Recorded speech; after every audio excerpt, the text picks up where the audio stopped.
Hello and welcome to COVID Conversations here on WNCU 90.7 FM, streaming on YouTube, on Facebook, and on Instagram. I'm your host, Kimberley Cartwright, News and Public Affairs Director at WNCU, and we're using the Zoom platform to talk about how COVID-19 is affecting our world. Now, people are leaving their jobs in the United States. They want more money, more flexibility, and more joy in their lives. This is a dramatic increase in resignations.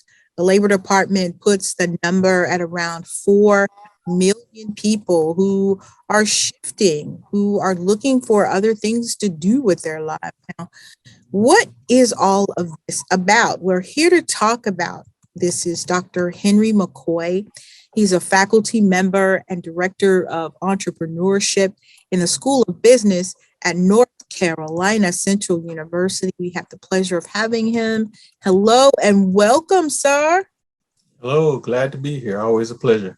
Always nice to have you back on the show. I want to start out by asking about the pandemic. It's been 2 years now, and there's definitely been a shift in the way that we think about work.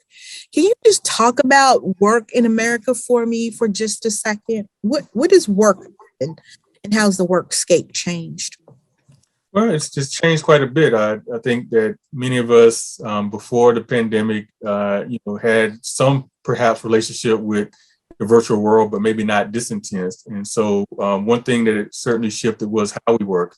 It's this idea that we can do use like this. We can do things through a video platform. We can teach through video platforms, meetings through video platforms. And so I think the idea of being in person someplace has definitely been something that has shifted since the pandemic has hit us. And so it's shifted work in some ways, I think forever. I think that the idea that every time you want to meet with somebody, you need to get on a plane, or you need to, go to coffee shop, and you go to the office, certainly has changed. I think perhaps people have some desire to at least have some part of that in their lives. But from a standpoint of how it's changed, the ability to just simply jump onto a meeting like this and talk to somebody face to face, even if it's virtual, I think it's shifted the world forever. And it's also, as a part of that, shifted the sense of where we can work from. We can work from a lot further distances than from the workplace than we did before. And I think all of those things are things that really did create a seismic shift for the workplace. So when you were saying that, I could picture myself maybe working on the beach. I could picture myself, working in some area where I would like to be, and I would like for my life after work to be. So can we go back to life before COVID and paint a picture for us of the United States economy? What were we looking like then? Well, from an economy standpoint, we were seeing an economy that expanded tremendously from an economic standpoint. The world is in some ways becoming smaller. Economies are growing, and we use technologies and things of that nature to continue to grow. We saw an increased rise in these kind of sharing apps, everything from Uber to Airbnb. Folks traveling around the world to visit places. And so from an economic standpoint, the economy was growing and expanding because of the worldwide growth. And so before the COVID hit, I think people looked at the economy and just felt like, hey, this thing is just going to keep rising. Now, certainly you always have, cycles. So it's not to say that the stock market's not, going down this day or that day, but there was just a general sense that the trend was going upward. And so that's what we saw before COVID hit. So how far is the country past the recession that COVID-19 has caused? Well, in some ways, I think there's some good and some bad on this. So I say one thing that, you talk about this shifting in workplace. I mean, people like me, professionals who can do their job from the computer, from their home office, we didn't see any decrease in pay or paychecks or things of that nature. But also, in some ways, the thought is that we got many raises, right? Because we didn't have to no longer get in the car and drive to work, so we didn't have to put gas in. We didn't have to necessarily go out for lunch because we were, eating here at home. And so what we've seen is the savings for people that I would say are in the middle class and perhaps upper has increased, which means that those individuals have then been able to spend in the overall economy. So that's why you continue to see things related to the idea of the economy moving forward. So I say I don't think that we're totally out of the water because we still have a lot of restraints on what we can do in terms of the economy, and that certainly has dampened the overall economy. We also can think about the fact that travel still has some significant restrictions, or if not legal from a government standpoint and personal standpoint. And so I don't think we're fully out of the woods from a standpoint of the overall economy, but we certainly are a lot better than we were in the months right after the pandemic hit. And so I think we're probably partway there. I mean, maybe a little bit over halfway back in some ways. So you talked about the middle class. What about people who are not middle class, who were just making ends meet? So now that's where the challenge comes in, right? Those are the folks that really saw who really were hard hit. Now, we always hear it, when the white community catches a cold, African Americans, catch the flu or pneumonia.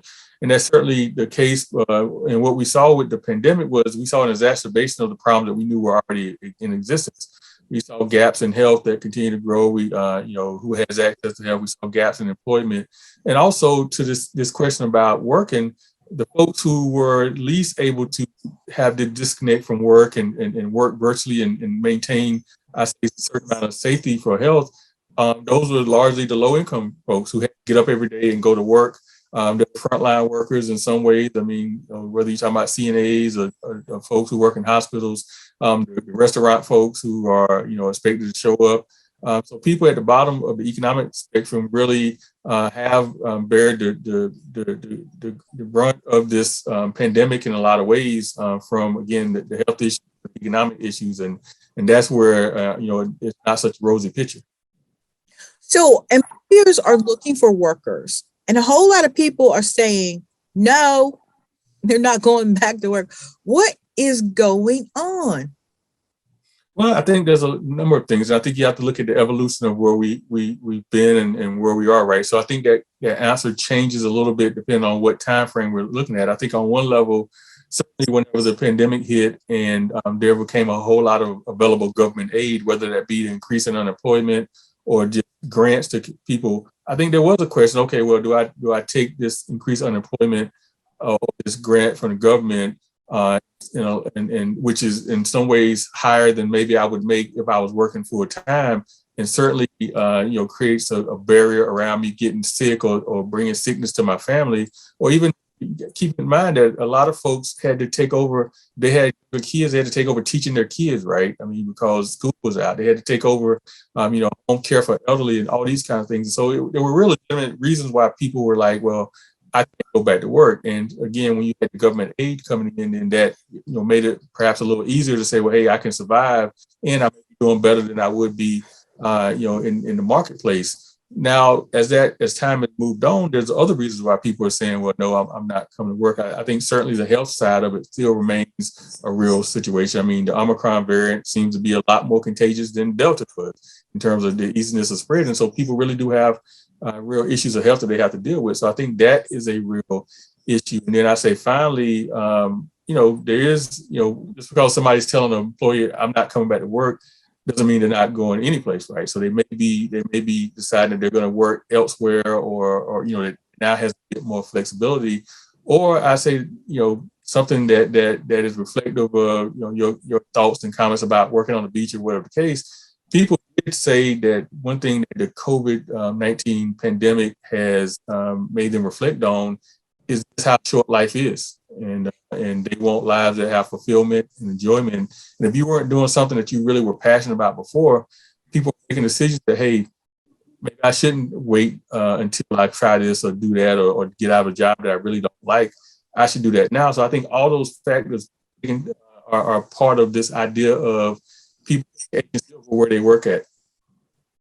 So you think that higher wages will definitely become a part of the landscape as we push forward through COVID?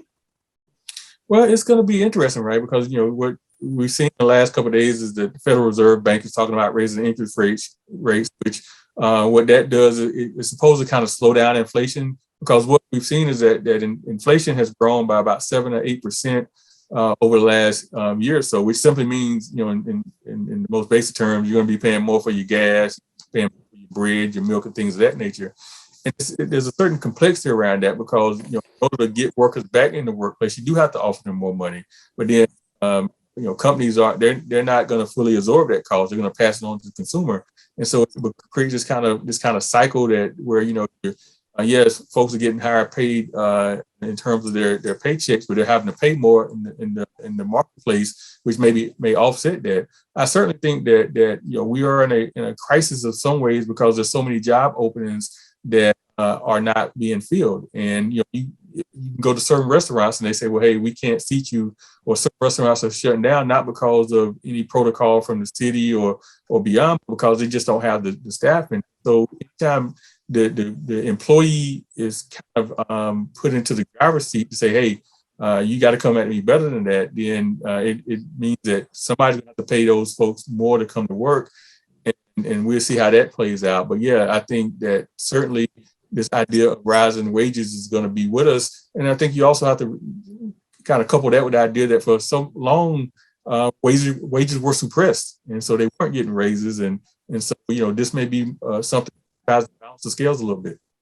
So what kind of strategies are business owners using to get people to come back to work? I saw an article where pizza delivery drivers were getting like $500 bonuses to come. Yeah, well, you're seeing that more and more, this idea of a bonus that employers are giving their employees to come to work for them, which is something that, bonuses is not a new thing overall, but it's a new thing for folks at the lower income level, right? There's always for years and forever, corporations have provided bonuses to very high wage employees to come, work for them. We see it in sports. Athletes get bonuses for signing with the organization. Now we're at a different level now, at a much lower level. So I think that's one of the things that you see. But you see some broad aspect of perks in general. So you're talking about a signing bonus for somebody to come and work at a restaurant. But you're also seeing employees now increase the idea of, for example, reimbursing individuals to hire to increase their educational attainment. So somebody can go to college and the employer will pay for it. I think all those kind of things are things that in general work leaders and employers are trying to create a much more conducive work environment for individuals who to say, well, hey, you want to work here because this is where you're gonna find your future. You're gonna be compensated well. And, we're going to treat you and value you in very high ways. And so I think right now it's a competitive landscape that employers have to figure out creative ways to draw individuals back into the workplace. So what advice, as we wind down the time, what advice would you give anyone who's trying to make their way through the maze of how work and life can have balance? Mm-hmm. Well, I think part of, again, if the COVID crisis and the pandemic did nothing to us, it made us slow down, at least for a little while. I think that in reality, some of the issues that we've seen that have been pushed to the forefront around racial violence and inequities and things like that came about because everybody at the same time was kind of slowed down and they could see these things happen. So I think that from an advisement standpoint, I think people are now saying, well, look, I need to think about, my happiness and all this working around the clock and things of that nature and missing my kids' games or being separated from my family because I work so much.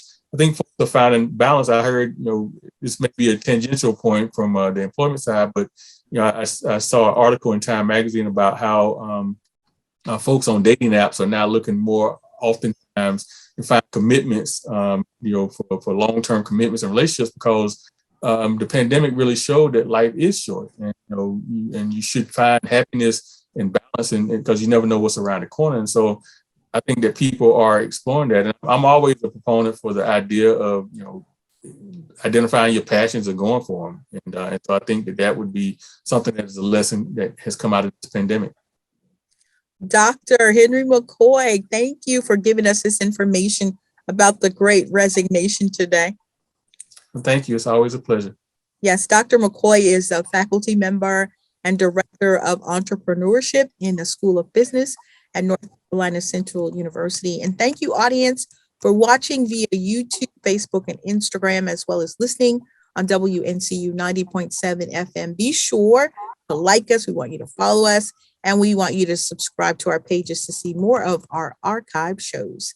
I'm Kimberly Pierce Cartwright, your host for COVID Conversations, and thank you so much for tuning in.